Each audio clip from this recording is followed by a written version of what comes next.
and welcome back to another podcast brought to you by CST Console Stream Team. I'm your host, Knight Rider, owner and operator of CST, captain of and admin of. With me today, I have my co-hosts, Ocean, Bullskunk, and Airborne. Welcome, guys. How are you all doing today? And I hope you all had a great Christmas. Doing fantastic. Happy New Year as well. Yes, indeed. I still got a short intro again. Again. Like, really, Knight Rider? Come on. Oh Cheap it my out of me again. gosh. Well, that's because I forgot to introduce myself last week, so excuse me. Gets more Right. So I get a special one next week then. Yes, Ocean is, you know what, actually, Ocean, you should probably get eaten by D.VA's Matrix, but, That's my joke. so we are, so we are recording this podcast on January 1st, so what a better way to kick off the new year than with a recording of our second episode.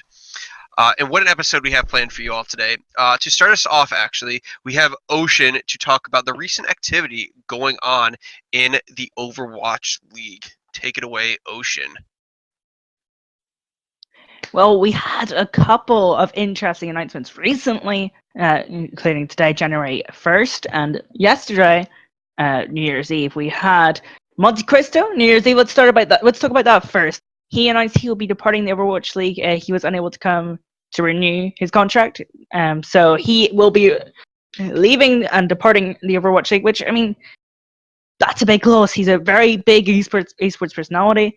He cited reasons. He cited the lack of production creativity and the departure of Nate Nancer being big focal points of why he left. So, I mean, quickly, we'll open a discussion around that first. I mean, that's definitely a massive loss for OWL. I mean, 9 years casting experience, one of the front runners as far as setting the standards for the casters, and it actually has me a little worried. It has me a little worried that he wasn't able to come to an agreement with Blizzard. Yeah, definitely worrying. I mean, you'd be concerned because he cited the reason, especially on his Twitter, he cited the reason Nate Nancer leaving. Of course, he left midway last season to go and join Epic Games for their competitive scene. So, definitely concerning that was definitely listed as one of the bigger reasons. Yeah, I had no idea that Nate Nancer had such an impact on the production team.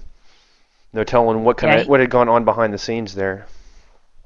I mean, Nate Nancer picked Monty and Doa as his like sort of first caster duo. I mean, we find out a bit more about how the casting team was selected earlier today when Chris Puckett, MLG Puckett himself, announced he will also be departing Overwatch League to go freelance, and he will be living and based in New York for the moment. It only makes sense. That's another big one. Big loss. Makes sense that he is leaving. Isn't he married? Yeah, he's married. I believe lives in New York. So to have to continuously go to LA and all these cities, I mean, you got to think people want personal lives too. You can't just be traveling on the road every single day of the week. I mean, I know there's the off season and everything like that, but still, I mean, it still sucks, being away from, your loved ones and everything. Well, yeah, definitely rough. Probably one of the biggest reasons they decided to leave. A lot of it probably with the Overwatch League doing as it is. I mean, obviously the Overwatch League is getting bigger, but it may not be getting as big as people hoped it was going to get by this point.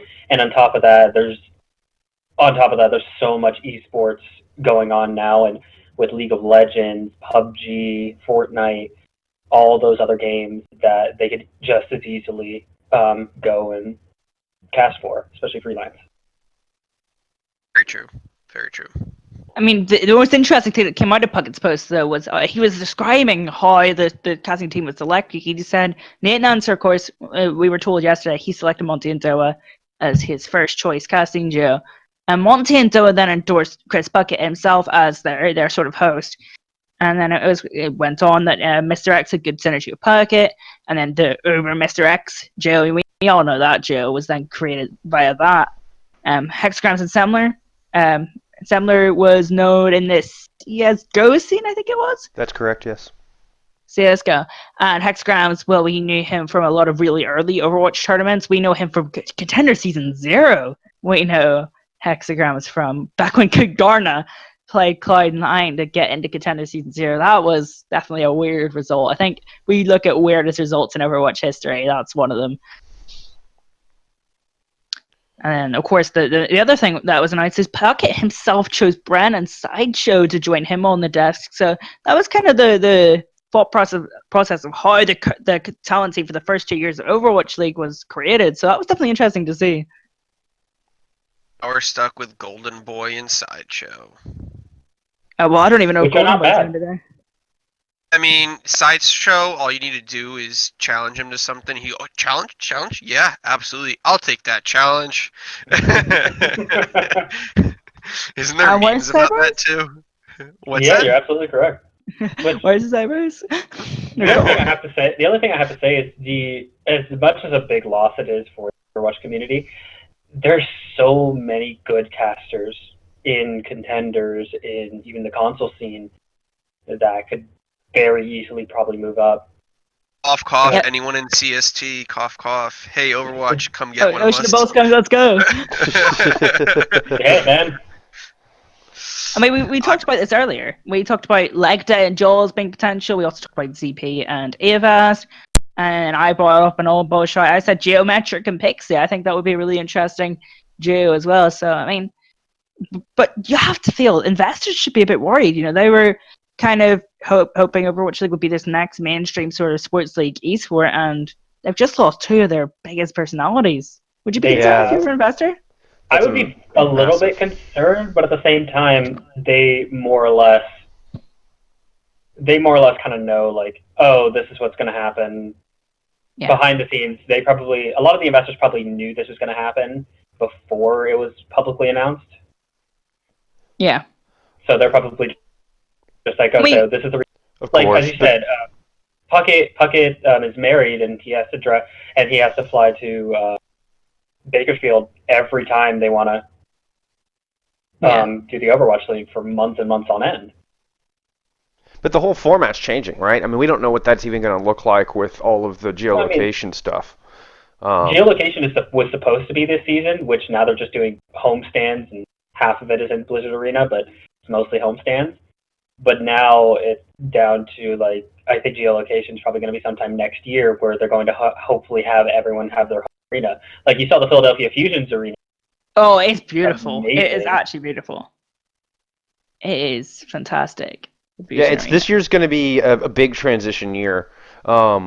It's again though, my point was more on the formatting of how they're going to assign casters in production teams. Are they going to have multiple production teams to travel around? I mean, that's the full Overwatch League production team came to Dallas for the Dallas homestand. Like, there's no way that they can do that for every game every week anymore. So it's going to require massive restructuring on how the production is done as a whole. But with that said, I mean, losing your primary, shoutcaster and losing the face of the desk, the primary host over the past 2 years, I think is going to be that's a massive blow, and it's gonna really hurt. Like, yeah. There's still DOA's still in negotiations as well, so it could be worse. For right now. I just want to say one thing is that obviously with all this there leaves a void. I bet anything Jake will be on the desk.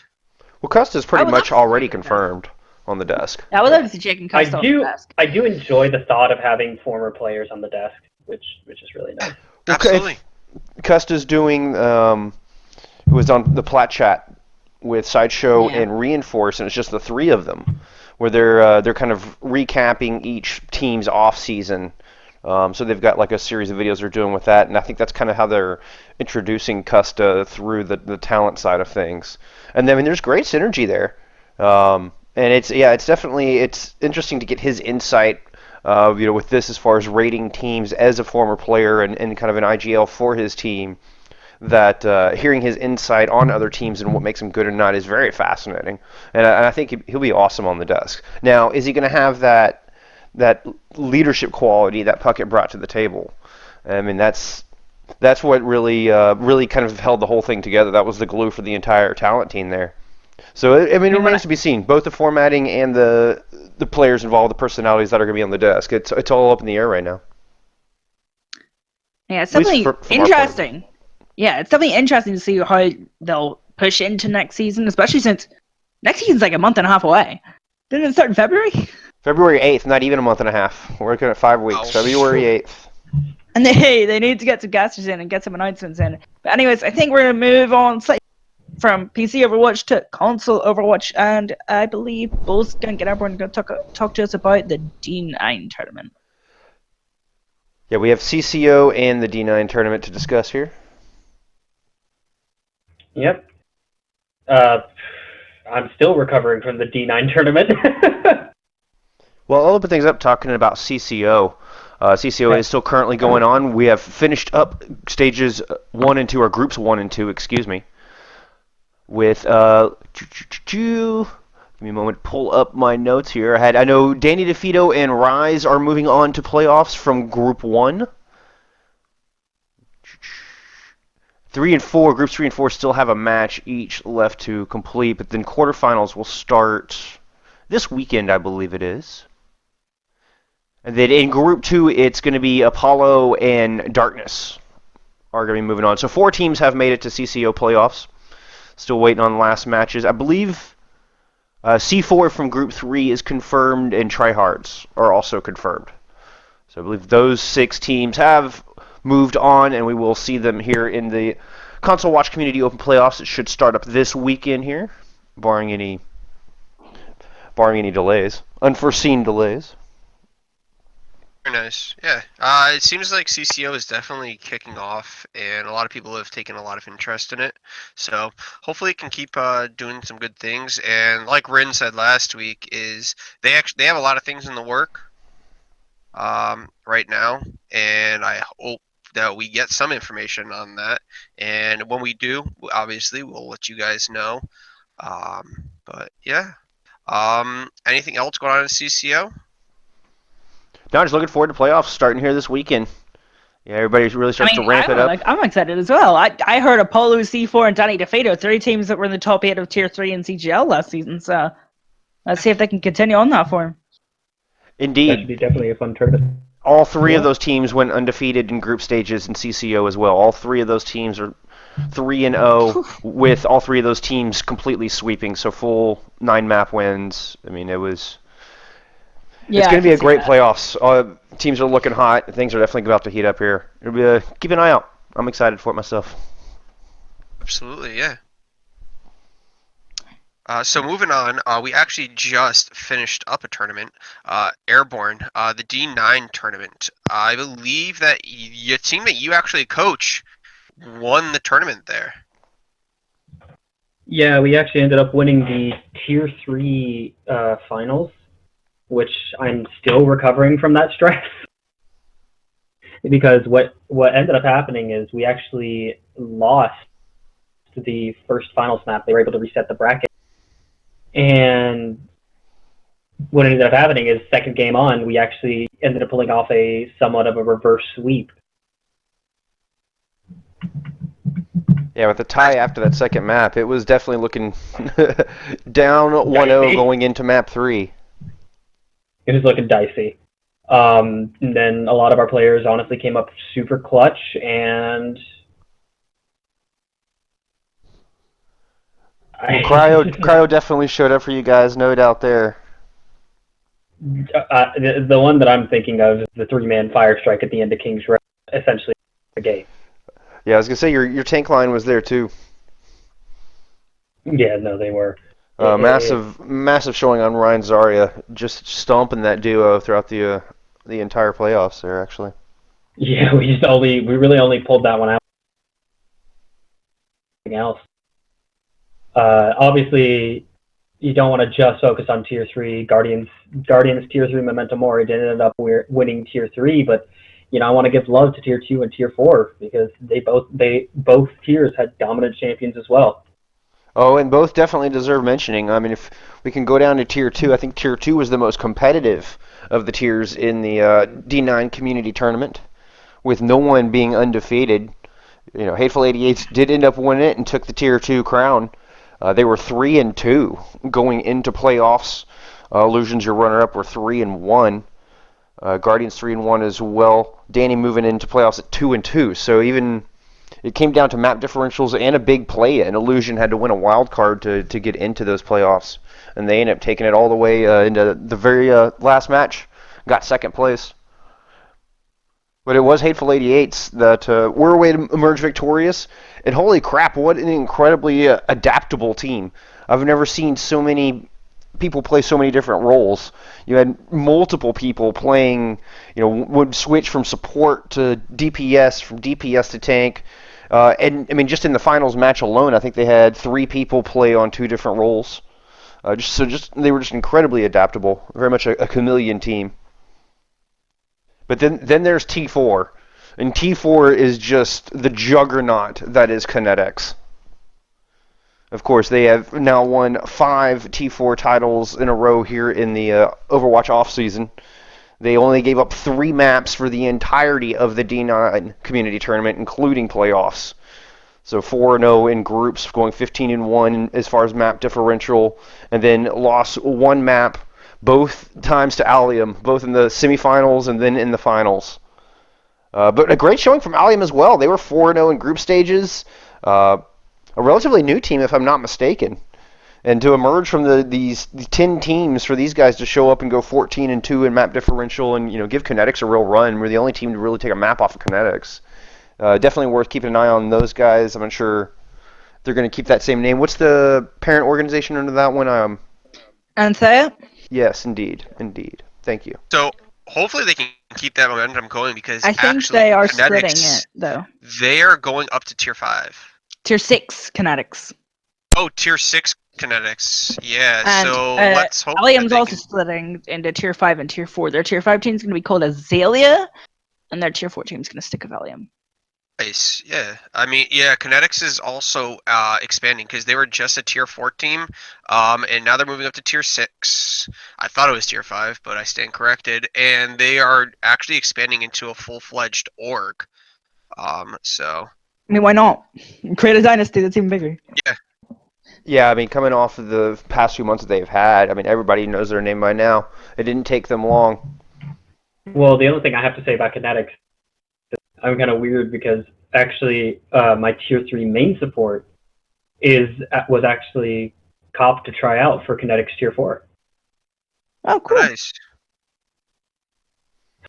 Yeah, no, Headrammer is definitely doing some great things over there, and we wish them nothing but the best. Oh yeah, we'll be keeping So, a sharp eye on them going into CGL. Yeah, absolutely. So moving forward, we actually have some interesting topics to talk to you about. Sort of Overwatch 2, sort of Overwatch 1. And our main Ooh. focus on that is Echo and Sojourn. 2 characters we Sojourn's know cool. are coming. I mean, I speculate we might get someone in between there. Oh. Or they both may come out in the next patch.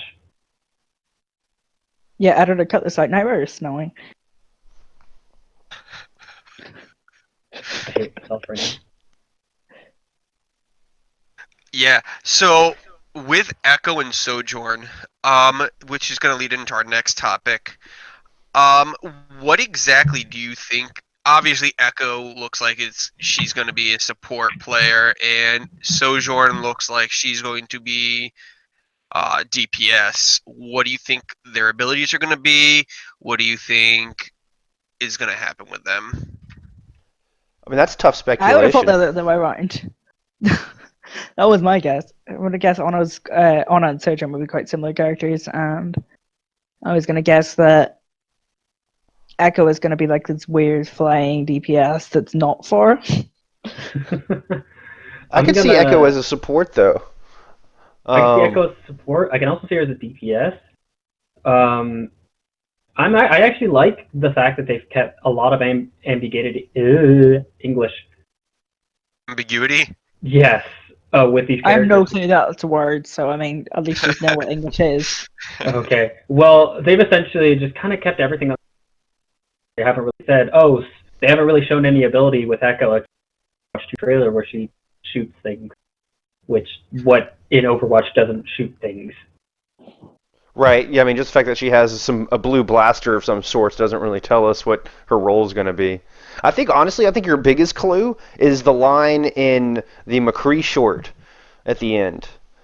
I think that's the was it Yeah, Reunion? I think is the name of that one. Yeah. They want me, but I need I you. think Or so. they need you. Exactly. They want Yeah, me, but they yeah. need you. I think that's your biggest clue as to her role and her impact. And one of the reasons I'm leaning towards a support, that kind of says they need you to keep them alive. Like I figure that's something Yeah. they could have very easily have said that to Ziegler as well, to Mercy. That's a line Yeah. kind of would work in that scenario. I'd be concerned because I saw her movement in the short. She kind of can fly. I mean, sort of might take away from Mercy. She seems to use some sort of orb-like object that kind of take away from Zen. Maybe it's just some sort of mix of the two. It could be cool. Yeah. I feel like Sojourn to me actually seems more like Baptiste. Yeah. Okay. But she seems like a Baptiste Torb Brig hybrid. Oh, Right? that's not what Yeah. I wanted to hear. where That's where on earth that's did where you I'm put getting that it from. together? Okay, so Sojourn is You've 5'4", literally just 5'7". made everyone so mad. I think Ah, that. yes, I'm creating this new character. It's a D.VA, Reinhardt, and Mercy. Beautiful connection. Yeah. I mean, Sojourn could technically be like an engineer, like Torb or like Brig, and be a tank, and could be more like Diva, but No, have like no. no. Listen, No, listen. D.VA But will instead defeat of him. having a mech, she would have like an exosuit, Oh my and that's god. why she has the gun. You know, I see you never Sojourn know. more You like gotta be Soldier creative. 76. That's what I was thinking. I was thinking I I can feel make like Soldier 76 and Honor. Yeah. okay. We've all played Titanfall, right? Yeah. No. Yes. That is how I imagine Sojourn. Like Yeah. the The big old Titan just dropping out of the sky. well, Cough, no, I'm cough, talking about the diva. actual pilot. They put Oh, this in okay. the Like simpler being able to terms. run on the side of buildings and Yeah, stuff like shooting. that. Yeah, Okay. Hmm, I can see that. interesting. Another Sojourn one. gets Lucio all right. Oh my god. Another one that I also said. When are we gonna get the rest of the mecha crew for Diva? No, I want Diva to stay by Diva because Diva's cool. I kind of have to agree with that, actually. I like the unique factor of Diva, and I think it'd be hard to introduce more mechs without it turning into Titanfall. So Oh, the what reason that about? there are no more mechs, like the reason that she doesn't have a team, she ate them all. Ah, yes. She ate them all. Speaking of mechs, though, we did get a tiny tease during the Yule log stream Oh, yeah. where they hinted Junkie about Queen. Junkertown Queen. And it kind of has Yeah. got me thinking that we may actually see the Queen before Overwatch 2 comes out. I do See, that what- I don't think you're right on that. You guys obviously know the archives. I feel like the next archive is going to be Junker Queen. I can see that. I can see that too, When- but I don't mind if they do release her before Overwatch 2, but I don't mind if they release her after. It's just one of those things that Yeah. I look at. I think everybody's anticipation right now is mainly just Overwatch Well, it's kinda 2 like- and I'm getting so all these new excited. characters. I'm excited for Kind of. Overwatch 2, I but mean, it's just like I hope people Yeah. don't get their hopes up way too high for the Oh, I'm Junker getting my Queen. hopes up way Like, too high. remember how high everyone's expectations for Doomfist? Oh, dear. Yeah. no, but that was That was- a cool launch, though. There was good hype around it, and I mean, the character himself required tweaking, but that was a really cool launch. That was a really cool way to hype a character and to introduce him, and they kept that narrative You going all for said a over a cool year. But then, Then they release Orisa and True. everyone gets salty. true. Oh, true.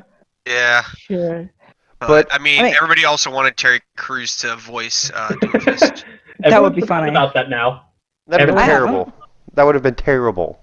Well, the way that his What if- character is, yeah. I mean, everybody thought that he was just like, this Hindsight is big 2020. badass guy, but no, Oh, no, he's his voice like actor a is amazing. warlord. He's like an No, African he is warlord. the terrorist group. Yeah, You no. don't associate Terry Yeah. Crews with a terrorist group. He owns a terrorist group, and all of a sudden it's just like, who's here? Power! I mean, Oh I thought God, Brig was quite a stupid. cool launch as well, to be fair. I thought Brig was a cool launch too. The way they introduced her through the Reinhardt video was I really I gotta love neat. the say, Reinhardt I short. gotta say, my favorite launch was Sombra because Yo, yeah, they I was about to actually say. made Where people go and like hack and code stuff. Like that was actually cool. I think it I was a liked the little bit wrecking drawn out, ball. but yes, it was. I liked Hammond's And the launch a Sombra lot. short was good. The Good Sombra Hammond's short. launch. A lot of people didn't realize, but if you played Reaper on Dorado, he actually would talk about Sombra. Yes. Yeah. Same way, if you go to Route 66 with him, he has a one specific voice line that always references his favorite cowboy. Yeah, Yeah. absolutely. Speaking of, they've introduced a lot of new voice lines since Yo, the yeah. patch. They have introduced a lot of many new voice voice lines lines. since the patch that are lore related, and then they're really Lucio and cool. Arista have one. Yeah. Anna and Um, Mercy have one. No, D.Va and Mercy have one. Excuse me. What was D.Va Mercy? Yeah. I haven't heard it yet. Yeah, it's on. I heard it on Busan, but I heard on Busan as well. and that's Diva's hometown, so that's probably significant. But yeah, no, it's something like it's good to see you in your uniform again, and then Again. yes, like, and it's like as if they knew each other after Overwatch and were hanging out with each other without Mercy's battle uniform and obviously D.Va outside of her mech. Yeah, So it and kind of obviously, implies that they knew if each other, and then they were seeing each other again back in their uniforms and back, in battle Huh. ready. It was a cool voice line. If you saw the shooting star, well, I mean, Yeah, everyone D.Va has seen with the shooting. hustle. Well, not even just that. It's just like Diva's not what her character is portrayed as. Yeah. She's Yeah, kind of badass, though. yeah. She's the number one gamer, but she also prefers like she also loves working on her mech and protecting her Well, she's city. I think she's less of a diva, more of a tomboy, is what he's kind of getting at. Like that whole hyper diva personality is just for show for her fans, kind of a thing. But in reality, Yeah. she likes getting her hands dirty and working on the mechanics and the engineering side of things. And I mean, one of the biggest things is, Also, especially in the this is news easy report, mode. they said Diva received no injuries cutting to her on her mech with a broken. yeah, Like, what was that about? Yeah, it's just the way the media perceives is not who she actually is. It's just I mean, I think they clever way of also pointing that wanted out. to say do that so that way people wouldn't worry, like the people of the city wouldn't worry, and also that way the Omnics would be like, oh, we attacked and one person took us out and they didn't even get injured. Who should probably rethink that But Yeah, back just to don't the go because the to Omnics are yeah. not stupid. back to the point about new characters, though. I worry. I mean, Overwatch 2 isn't going to come out until at least Probably late holiday next year. 2020. At least. Yeah. Most I think likely it's going to release with the new 2021. consoles. Yeah. And so we have to have some content. We're already behind a character. We were supposed to get, according to the 3.5-year life cycle we've experienced so far, we should have gotten a new character at BlizzCon. So we're technically This is true. already behind on getting Well, new. here's the thing: is that they substituted that with the launch or the announcement of Overwatch 2. I That's what understand. So But that's not a supplement. That is what they did at BlizzCon instead. But as a player of the game, it doesn't really help us now, right? And it's not going to help us for at least another year to try to infuse new life into the game, which is, they did drop the massive patch. But it still feels like they're kind of just repairing the game from 2.2.2 roll lock, and it still I has feel like we're work to gonna go. get only one more character. I'd see, and that What I worries say, me. If we only get Maximum. one character in the next year to year and a half, that worries me for Yeah. going into Overwatch 2. But I still think Junkertown Queen could be that character. You never know. I think Jugger Queen and Sojourn. I don't know. I think did they say they were going to wait on No. Sojourn until 2? I think they're I'm gonna. pretty wait on sure Sojourn. Sojourn's going to be part of Okay, 2. well, then, Sojourn and Echo both will be part of Yeah. 2. I would say Echo more than Sojourn, just because we got Echo in Reunion, but yeah, definitely not Sojourn. Well, but you also Sojourn got is We gonna got be Sojourn like, we got Sojourn in Archives Stormizing. last year. Yeah, Stormizing. Yeah. oh, that's What came right. first, the chicken or the Right. egg?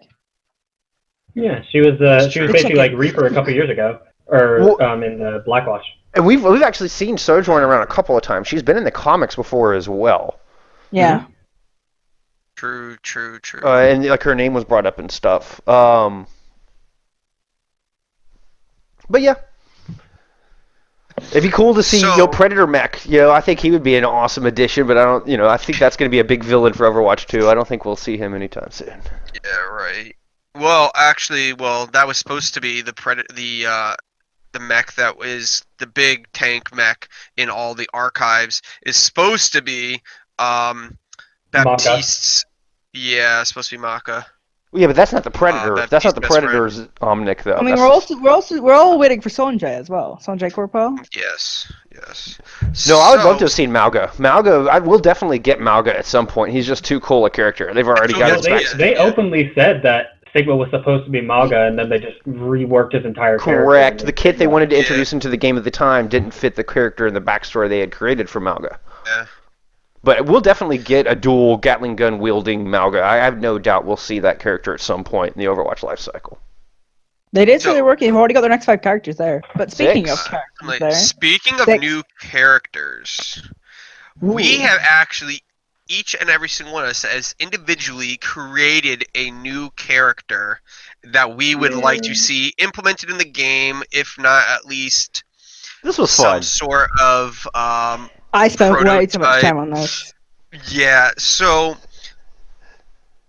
since Ocean is going to probably take the longest, Ocean, why don't you go first? So Oh, for those that don't know, which they probably don't, we had a meeting, discussed what we wanted to talk about for the podcast, and I came up with the idea, what about a new create a character? And so if you guys want to, go ahead. I will give you guys exactly the list of things that we did for this create a character. You need a name, a role, the appearance, uh, a bio, the primary fire, secondary fire, if there is one, primary ability, secondary ability, your ultimate, any voice lines you want with your character, you don't necessarily have to have them, and emotes if you want them. So if you guys want to go ahead, play along at home, by all means, please do submit them to us. If you guys want to draw them, even better, and we will retweet or tweet them out on our Twitter. So Ocean, go ahead and take it away.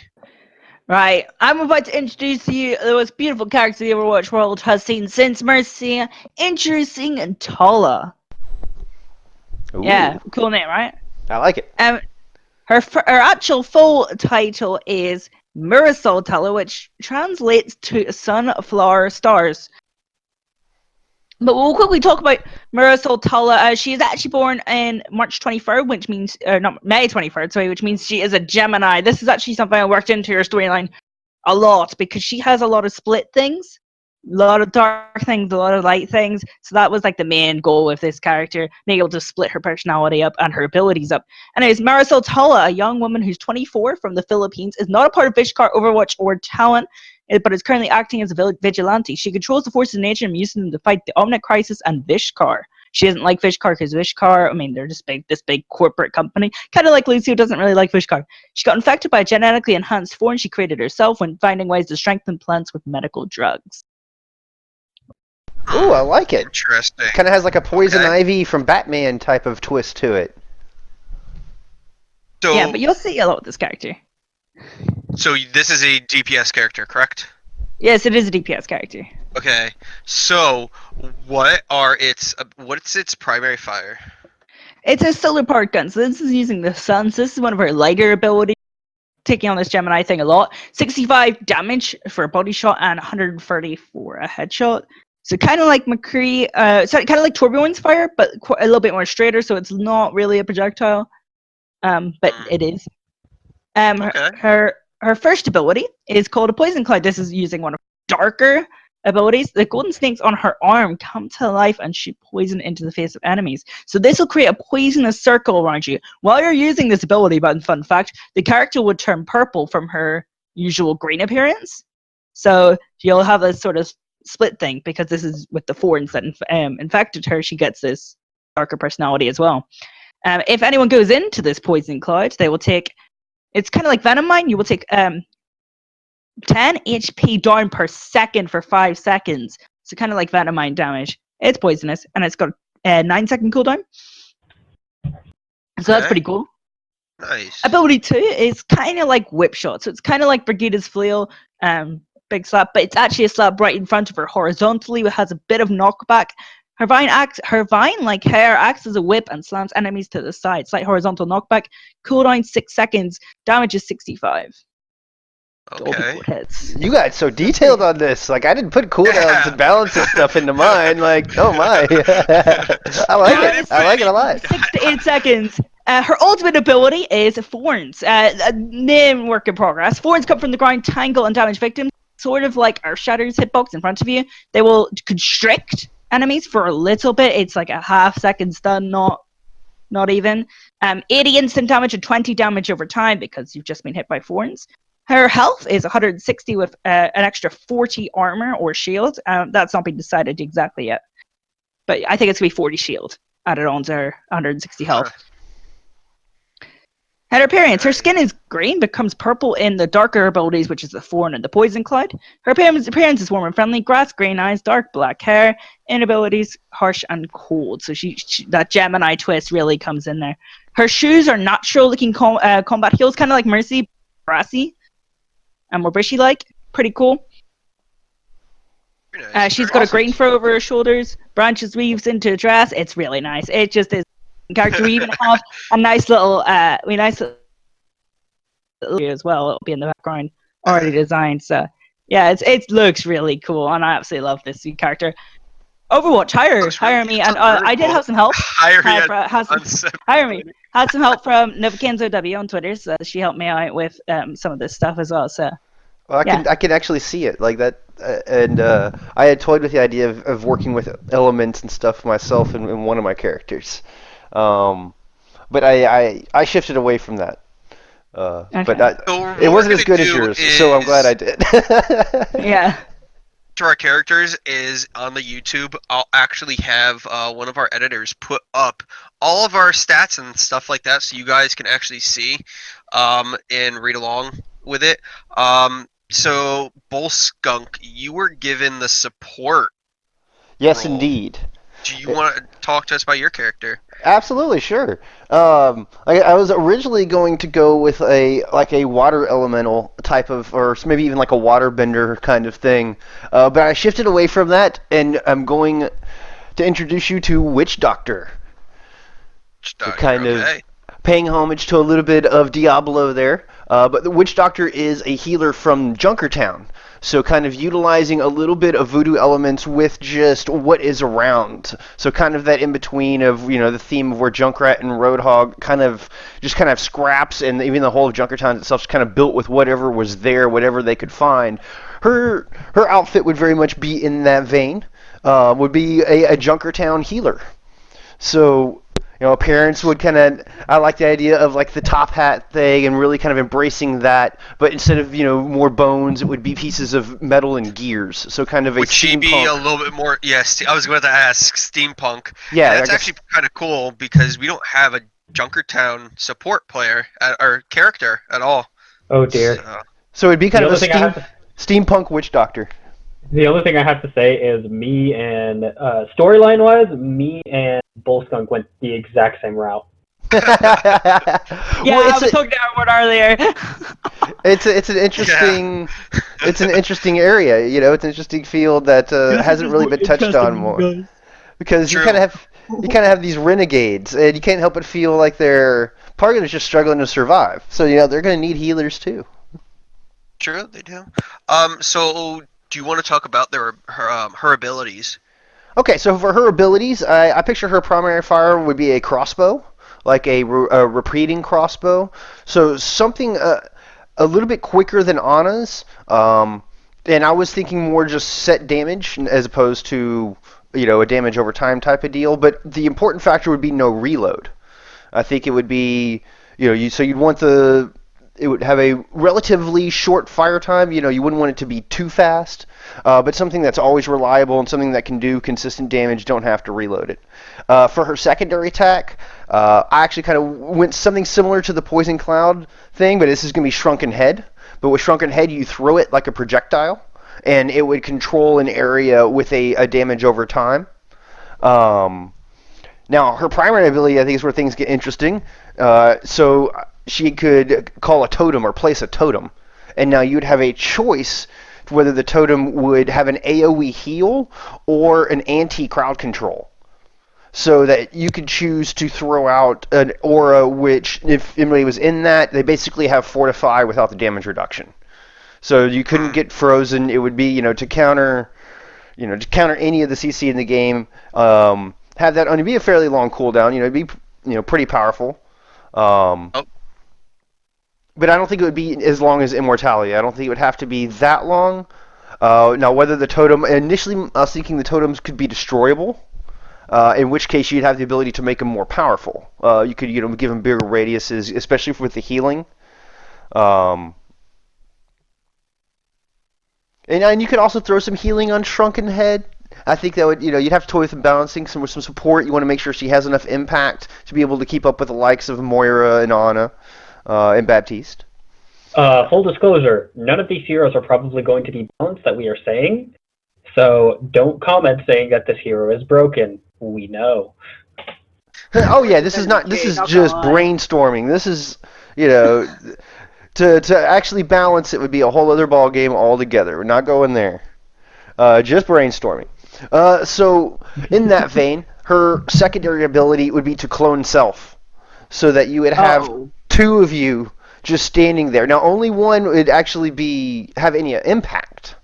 So it's not like you would double the amount of damage coming out. It would simply be to fool people who are trying to dive on top of you, and that the clone would randomly appear around you. So it's never going to be. It's the one in back is the real one. It would never be like that. But you'd have a random duplicate next to you performing your exact same actions in an effort to fool people trying to dive on top of you.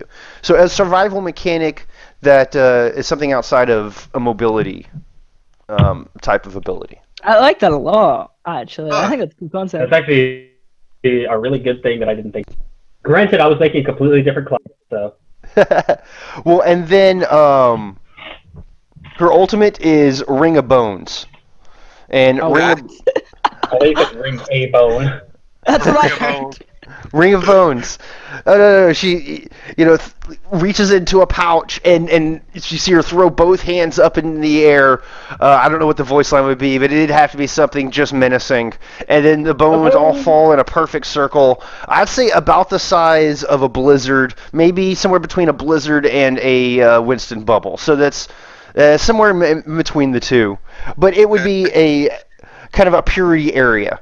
So no CC would work inside, and it would stall all cooldowns of all enemies.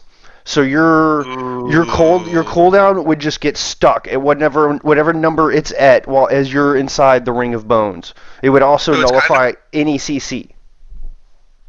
It's kind of like an EMP a little So bit. it's EMP, but just broken to crap. No, because it's an aura. It's something you can walk in and out of. If you step out of it, your cooldowns start going like normal. Can you press Y? Yes, you can. If your cooldown is available, you can still use it. It's not that. Okay, I like that. It's the counter. Okay. It's your actual seconds it takes. Yes, the cooling down itself is halted at whatever number it's like at. that. If you're inside the Ring of Bones, you can use whatever cooldowns you have online. But Except CC. yeah, but the CC won't work. Yeah, CC won't work. Okay. So you're essentially saying anything in the circle. You cut out. What was that? Yeah, you did cut out. Anything in the circle is kind of screwed. Kind of. I mean, you better make your shots count. Well, Or you better like use a your Doom cooldowns Fist to get if the he heck got out. into like a Doomfist, if he accidentally went into with all of his cooldowns. With no Without cooldowns, cooldowns. he would be screwed. If he used his last cooldown to land into the Ring of Bones, he would be screwed. A lot of people would enjoy that way too much, and I I would love all of that. And again, I mean, you could make it, I mean, the size, balancing and stuff would be an issue. If you made it the size of a Winston bubble, it could be more powerful and last a little bit longer because it takes up a small area, just where it would be over the objective or something. But you would still have some room to play around it. Or you can make it, not last very long, but, more like the size of a blizzard. So that's how you could tailor the balancing on all of this stuff. But yeah, that's the Witch Doctor. Your Nice. Junkertown Pretty healer. cool.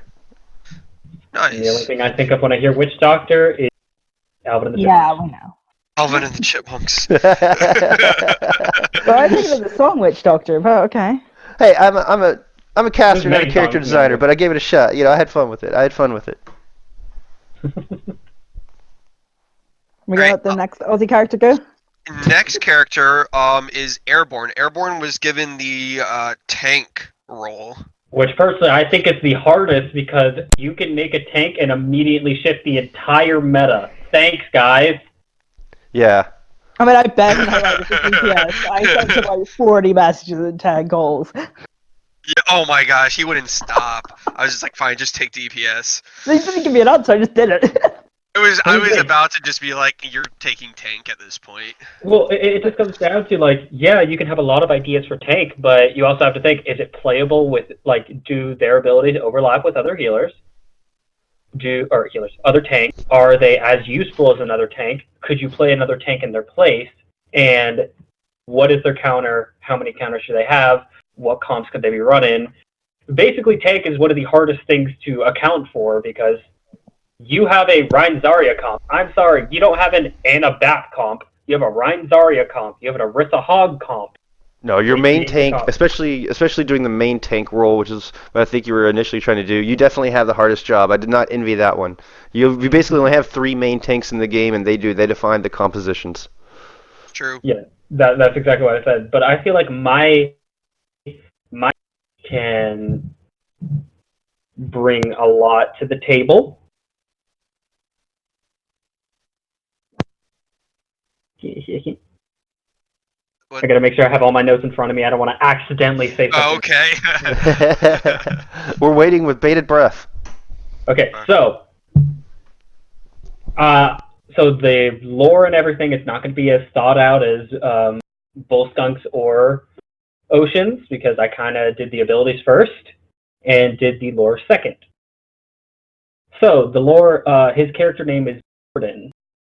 He is a survivor of the Australian apocalypse, essentially, the Omnium explosion. And he was sent in by Vishkar, sent back into Vishkar to clean up Australia. So he's not with the Junkers. He actually hates the Junkers. He's there to clean up Australia. Deal with people like Junkrat and Roadhog. I think that's awesome. Now the Witch Doctor. And now the Witch Doctor, yeah.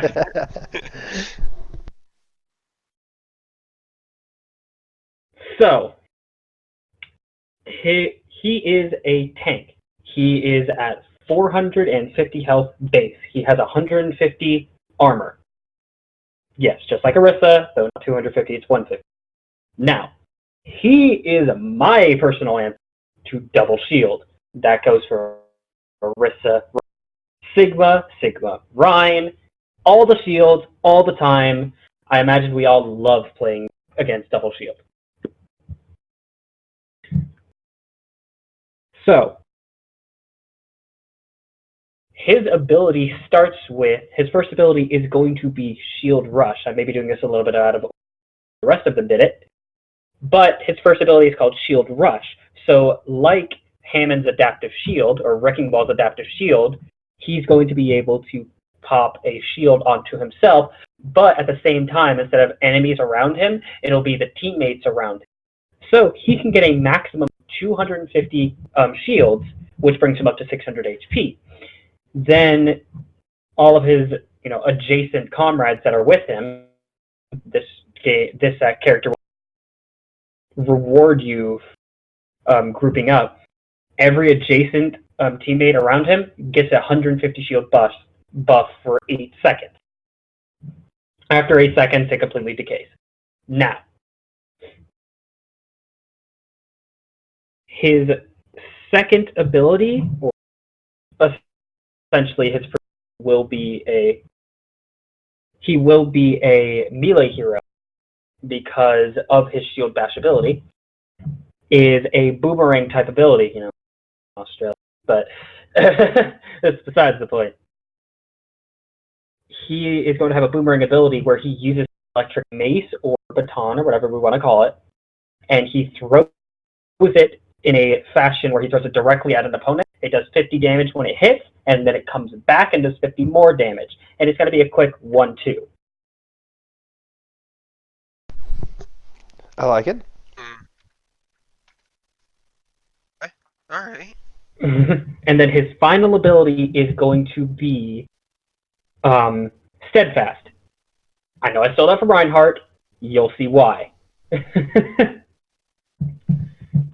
Now, Steadfast is where Warden will stop and plant down himself into a specific spot where he cannot move. He cannot attack, he cannot move, he cannot turn, nothing. So, the moment he pops his Steadfast ability, he will immediately gain up 1,000 shield on top of his 450 HP. So he legitimately will become the shield. And he can pop Steadfast at any point. I think it should be, I think I made it a 25-second cooldown. Yeah, I made it a 25-second cooldown. And he can pop that, and the moment he comes out of Steadfast, the shield goes away. It is not a decaying shield. It is an automatic go away. Yeah, that seems a bit OP if he could just keep that decaying 1,000 shield. That's nuts. That's what you mean, though. It doesn't last very long. It's just there for like a quick. It's there for a quick 5 seconds, 5-6 seconds. And basically, you can focus him down. You can still headshot him. You can still do. Yeah. But he does have 1,000 shield, and he the shield. Yeah. That's pretty cool, though. I like it. Yeah, he could do it to save himself from an ultimate, from a D.Va bomb or something. Exactly. Also, we can finally see how much a D.Va bomb actually legitimately does to a character. Yeah, right. So, and last but not least, for his abilities, it's going to be his passive. His passive is called the Best Defense. I'm stealing a lot of things from Brigitte and Ryan. That may not sound great to some, but the names fit. I just kind of kept it there. And this is kind of like an Inspire type ability. So, every time Warden melee hits, uses his baton to hit a shield or a overshielded target, like let's say Zarya, Zenyatta, or he hits a shield like Reinhardt's, Marissa's, or Sigma's, Warden will gain 10% of the value of the shield. So, so essentially, if you are in a mid running double shield, Warden is borderline unkillable. Cut it out there for a second, bud. Sorry about that. So if you are able to do a mid fight with Warden and you are running double shield, Warden is almost borderline unkillable because he gets 10% of every single strike. That's nuts. And there's an easy way to counter him. Don't run shields.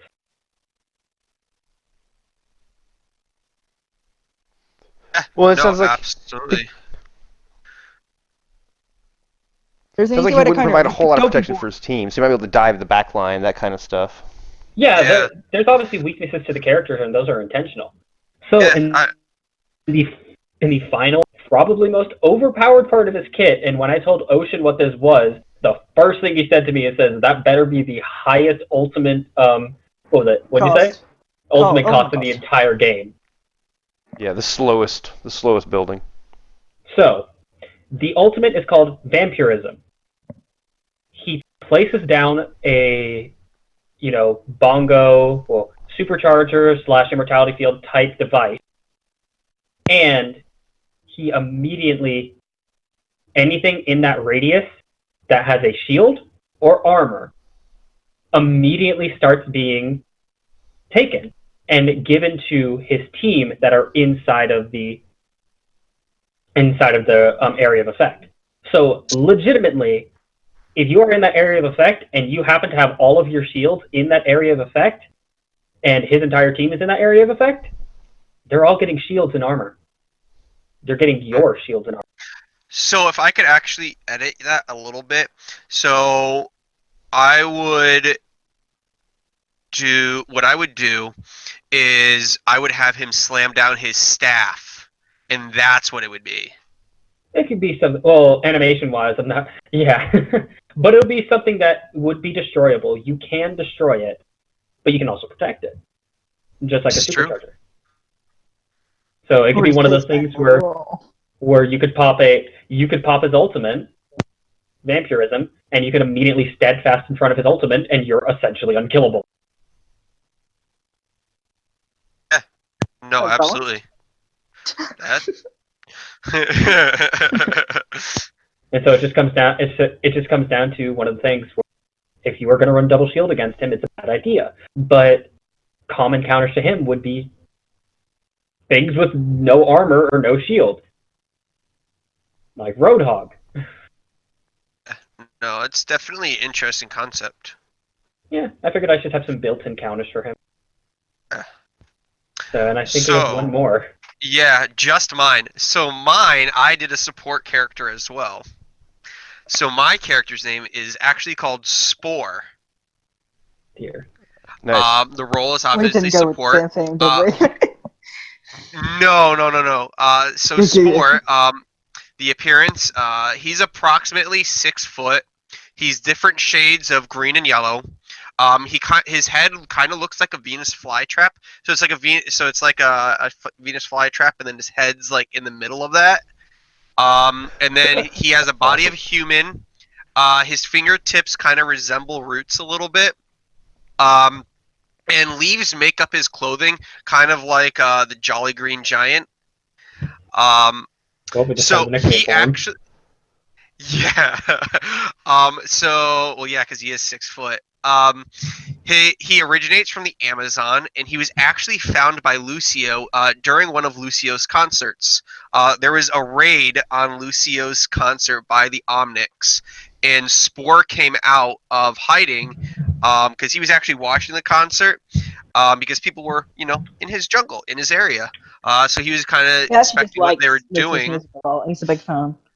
And he came out to help the people and save his jungle from the invaders. His primary fire, he has like a blowgun, but it shoots out seed pods, and it's kind of like Anna's ability, or Anna's primary fire is if he shoots at a ally, they gain health. Shoots at an enemy, decreases their health, does damage. And he doesn't have a secondary attack, but his primary ability is called Rooted. So basically, he creates a small barrier around himself for approximately 5 seconds where he can't move, but he also doesn't take any AoE damage. Like, stuck there in place. So, like, say Sigma comes up and, does his graphitic flux, he just roots himself, kind of like Arissa's halt ability. What is it? No, it's not halt. It's fortify. Like her fortify ability. And then his secondary ability is what I thought was really cool. Is called Vine Save. So what he can do is if he, supports are kind of in the back line and everything, he will shoot out his arm like a vine, grab one of his allies, and pull them out of danger. And when he does that, they get 100 HP. Well, that's cool. We pull somebody out of a blizzard or out of the way of an earth shatter or something. Be like a friendly Arissa hole. It's like a friendly hog. That's what I thought of it was. Is like, so he can also use that to like pull himself out of danger as well.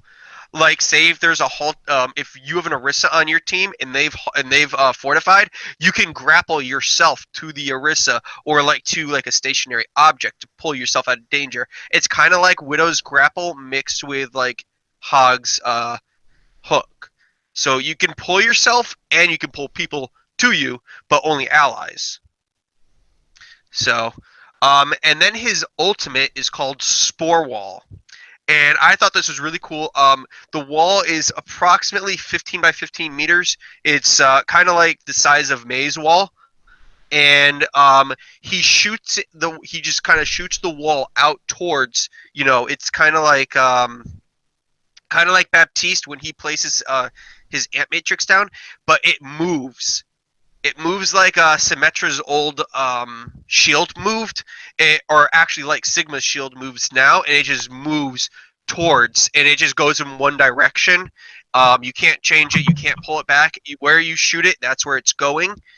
And the effects of the wall grant a small speed boost and heals your allies, while damaging and slowing your enemies. Okay. So I thought that was a pretty cool, super, or ultimate, and I think he's a pretty cool character. I definitely could see him being in like Ain't cooler Overwatch. than So Tower I'm though. kind of. Tower's a queen. He also has a voice line, Benvito Selva mi amigo, and it means "Welcome to the jungle, my friend." Nice. And then his emote is the Jungle Boogie. The Jungle Okay, I Boogie? like that. Yeah. Yeah. So that kind of ties in how Lucio found him. He was kind of like, dancing in the jungle, so the Jungle Boogie, you know. Um, so originally I was going to kind of have him tied in with Baptiste, but I thought Lucio would be a much better character, especially being, Brazil. It's the Amazon, you know. So, yeah, so my character's Spore. So that wraps up our create a character segment there. We are going to be going into a few more topics of the night. Next up, we actually there's been talk of Lame Sauce doing another tournament, and I believe Ocean will be taking us into that. I mean, we don't know much. So, I know we have to try. Anyways, Liam Sauce tournament. And he posted a tweet recently suggesting that he is working on a tournament similar to the one he did with Elo Hell and CGL. So hopefully we can get some more information on that. He's been working on it. He made a tweet about it. We don't know anything. I did reach reach out in Discord, didn't get anything back, but hopefully we'll find out something about that in the future. I mean, it's exciting. More console tournaments, more competition for tournament organizers, and just a lot more fun. I mean, I'm excited. So hopefully we get some more information soon. If once we do, we will 100% retweet it. Until then, I mean, if you guys know anything, please let us know. Obviously, we our sources are limited. I'm sure yours is as well. So any information is good information, I suppose. Obviously, we have to check our sources. Can't just be spreading false information about Lame Sauce or anything that he's doing. But yeah, he's got a We only spread facts on million. here, which is why I'm about to tell you that. Why you're about to cut out? Yeah, it's great. Oh, cheers. dear. God, you know what? It wasn't. He didn't cut out. D.VA just ate his words. Um, I swear to God. It's my running joke and you stole it. But yeah, Good night. so yeah, we don't know much about Lame Sauce and what's going on with him. But yeah, we just thought we'd put it out there so you guys can keep your eyes and ears peeled. And yeah. Moving on next, we actually have a fun little segment because it is Christmas time, and It was Christmas time. it was Christmas time. It's still sort of the holidays. I know some people who are still celebrating. You got distant family and such, but we all were thinking, what is the worst Christmas present you've ever been given? A banana. That's amazing. No, What are you talking about? I'm allergic to banana. Ooh, That's that would be rough. So is it like a Yeah. joke, or did they like actually just They like? didn't know. I mean, I said I liked fruit, so and I was trying to eat healthy. Oh, So apparently there's And a I- trend. There's a trend going on where. Oh yeah, you give your giving- like 4-year-old giving their child a kids banana. I saw bananas, it. Yeah. Yeah, I saw that. It's adorable. But I'm allergic to banana, and I don't like it anyway. Like I mean, some things are just too good to resist. If I was allergic to chocolate, I would go for it anyway. But, I'm allergic to bananas. I don't like bananas. And when I say fruit, there's more than just one fruit. You could have maybe got me loads of different fruits to choose. Just got me a bunch of bananas. I'm like, why? That's funny. That is just mean. So the worst Christmas present I ever got was a pair of VR goggles, and so I opened it up, and this was back when I worked for a Coca-Cola, and I would, I packed out in Walmarts and stuff like that. So I've seen these goggles before. They were in the clearance section at one of the Walmarts that I worked in, and this person got me them. They were on clearance for $5. So, obviously I knew that my bananas. So greatest. So I took them, put the smile on. Hey, thank you so much. I really appreciate it. But my nephew is in the room. He sees me open those and says, "Oh, I've seen those on Amazon. Those are really crappy goggles you got there." And I was just like, "Thanks, bud. Thanks." I know. You have the nephew sitting there pointing it out. Oh no. Yeah, he's not even at that time. He was what, like 7, and I'm like, keep your mouth shut. I'm trying to be polite here. I know it's a bad gift. Oh man, like everybody else around me is getting like gift baskets and all this stuff, and I get a $5 pair of VR goggles, and I'm like, okay, cool. I still have them sitting in my game room. I'm looking at them right now. I have not even opened. Can we get a picture of them on screen? I will put up a picture of them on this YouTube. I've never even opened them. Never. I'll take it and throw it at someone. Bro, it'd be so awesome. The person would They're give probably you them compatible with like the iPhone 4. No, I have a Galaxy, dude. I have a Galaxy S9, just a quick flex. Oh, I have the Galaxy Note 10 Plus. Alright. Bull Skunk or Airborne, whichever you wants to go next. What is the worst Christmas present you've ever gotten? Oh, Airborne can totally go. I was totally not prepared for this segment. We did talk about this. Folks, we do plan ahead. We do plan ahead. I promise you that. No, yeah. Don't blame anybody else but me. I forgot about this segment. When he was making his character, he was making his character and casting like 12 games last week. Yeah. So we're recording this we started at 9 o'clock tonight. It's now like 10:09. Right, can I just point out we started at 2 a.m. my time. Started an hour late because Bull Skunk, we couldn't find him anywhere. What? I was here 15 minutes after. His mic wasn't working. Yeah, my mic his wasn't mic working. wasn't working. Yeah, sorry. It's hard to do a podcast when you can't talk. I'm kind of glad Bull it. Skunk showed up late because I was but he was a bit later than so I was kind of in the clear. So what happened is between middle school, I went from 5'3" to 5'8". You cut out there a second. So between middle school and high school, like I gotta get some context to this game. Between middle school and high school, I went from 5'3" to 5'8". No flexing, you're already taller than me in middle school. Jesus Christ. Hey, I'm still 5'8", so I'm not that tall. Okay, but, so you're like an inch taller than me. We'll take it. No, I'm still 5'8". I didn't grow. But Yeah.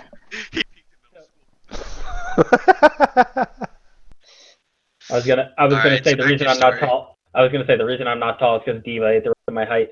Got him. I'm gonna use that for an excuse for something, but we'll not go into detail. But so, I got the 5'8". Now, I played hockey all through high school, and hockey equipment is ridiculously expensive. Yep. So, I had an uncle of mine buy me an entirely new set of pads that were sized for me when I was 5'3". Oh no.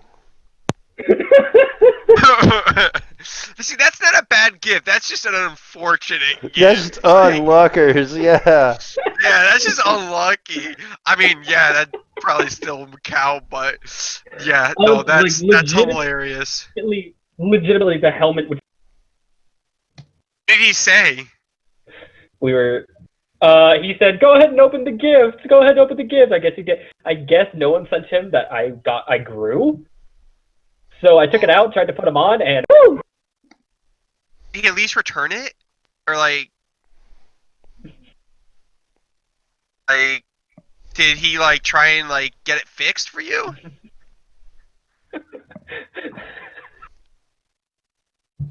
Everyone's No. dying over there. No. Yeah, just don't look at the podcast talk check, please. Oh God. It All right, was Bull so Skunk, bad. do you have a present that was just unfortunate for you? No, nothing really comes to mind. I guess I just forget about all the crappy ones. I mean, Repressive memory. This yeah. podcast. I'm just gonna go with I mean, socks. I love socks. Keep Socks are buying me so socks. good to get for Christmas. Yo, when you get those like new, like silky smooth socks and you Dude, I slip them got on in the some. morning. Oh, them silky smooth socks. I'm about to Okay. say, I will. That's the episode title. I am the happiest person alive because this year I legit towel set that we really needed and underwear and socks. So I'm fine. I do enjoy me some Smart Wools, and they are not cheap, but they are fantastic socks. I did. So- Okay, so I used to think socks and underwear and stuff like that were awful presents, and then I moved out of my mom's house. You know, if Oh. you get really good stuff, it's Great. So for the folks at home, let us know in the comments down below. What is the worst Christmas gift you've ever received, or it could be even a birthday gift? What's the worst gift you've ever received, I'll pay or everyone. or given if you're one of those regifters? Okay. I mean, I'll pay everyone who says Night Rider's present. Oh, £5 quid. £5. You don't even have £5. Yeah, my bank's empty right now. So He'll boost you. that kind of Ooh, wraps it he up needs a for brain. us here on the podcast. One more thing for the community at home.